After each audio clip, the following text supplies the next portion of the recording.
Donc là, on va vous présenter l'étape de préparation des lavettes. Alors, dans l'exemple présent, vous avez les lavettes roses pour les sanitaires, lavettes jaunes pour les surfaces. Vous voyez toujours cette cohérence de couleurs, et ça c'est très important, le seau code jaune pardon, et le code rouge pour les sanitaires.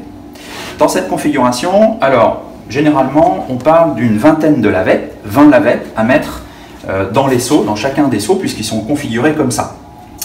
Ensuite, les lavettes sont pliées d'une certaine manière. Alors là, elles sont quasiment préparées, mais on va vous montrer. Donc la lavette est pliée en 2, puis en 4, et puis en 8. Alors, maintenant que le pliage des lavettes est effectué, vous voyez, on en a une vingtaine ici, donc effectué de la même manière. On les met tous sur la tranche du côté ici, et de ce côté-là, pour l'inverse. Alors, on en a une vingtaine, on va les glisser par conséquent dans le seau, de cette manière-là. Alors, pour une vingtaine de lavettes, on va mettre 600 ml d'eau dans le cas de figure pour les lavettes rouges, dites sanitaires. On vous expliquera tout à l'heure pourquoi on le fait à l'eau. Pour les lavettes jaunes, de la même manière, on va en mettre 20. Par contre, on va toujours mettre 600 ml, mais cette fois-ci de produits désinfectants jaunes.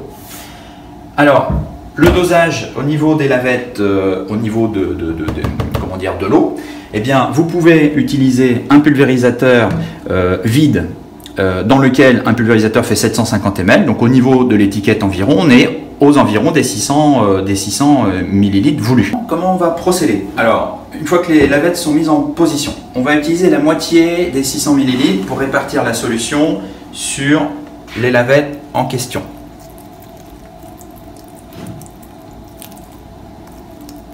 Vous voyez, on essaie de couvrir l'ensemble de la surface. Bon voilà, j'y suis approximativement.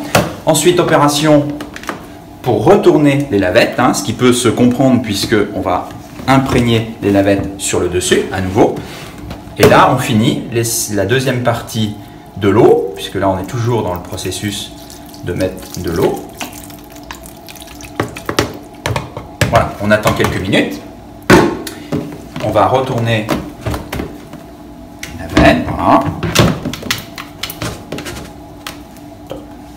On va faire deux contrôles. Le premier, c'est qu'on va s'assurer que la quantité d'eau dans le... Voilà. Donc toute l'eau a disparu, ce qui est plutôt bon signe, ça veut dire que tout est sur les lavettes. Le deuxième contrôle, il faut qu'on voit si effectivement, en fonction de la quantité d'eau que l'on a mis, si ça correspond. Il ne faut pas qu'elle soit complètement trempée, mais là elle est vraiment bien... humide, juste ce qu'il faut, on voit même, voilà. Donc là, c'est vraiment une utilisation parfaite. Elle est vraiment juste humide, juste le nécessaire.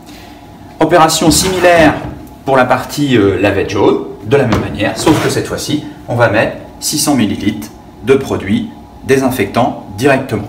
Alors, pourquoi on fait ça? Alors, dans un cas, c'est extrêmement intéressant, parce que là, on va diminuer sensiblement dans l'établissement le nombre de coups de pulvérisateur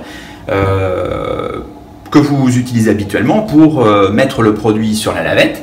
Et là, vous n'avez plus besoin, puisque quand vous allez démarrer le matin ou dans la journée avec ces lavettes, elles étant imprégnées, vous n'avez plus besoin d'utiliser à 90% le pulvérisateur. Vous pourriez vous poser la question de savoir pourquoi on a imprégné à l'eau et pas aux produits sanitaires. Alors il y a une raison très simple, c'est que ici, on a besoin déjà dans un premier temps d'utiliser la lavette pour nettoyer le miroir. La première étape dans les sanitaires, ça va être ça, nettoyer le miroir. Donc, le faire à l'eau, c'est essentiel, c'est économique. La deuxième raison, c'est que le produit sanitaire, lui, il est détartrant, désinfectant. Donc, pour détartrer, il a besoin d'une durée d'efficacité. Donc, lui, évidemment, on va plutôt l'appliquer directement sur la surface pour le laisser agir, dans le cas présent, une dizaine de minutes. Et ensuite, on viendra répartir ce produit au bout de 10 minutes d'application avec la lavette. La lavette étant humide, elle joue son rôle d'efficacité de dégraissage et donc elle permettra d'avoir une surface, notamment sur la robinetterie, sur tout ce qui est la partie inox, mais même la cuvette également, enfin toute surface sanitaire, vous aurez vraiment un résultat dit impeccable.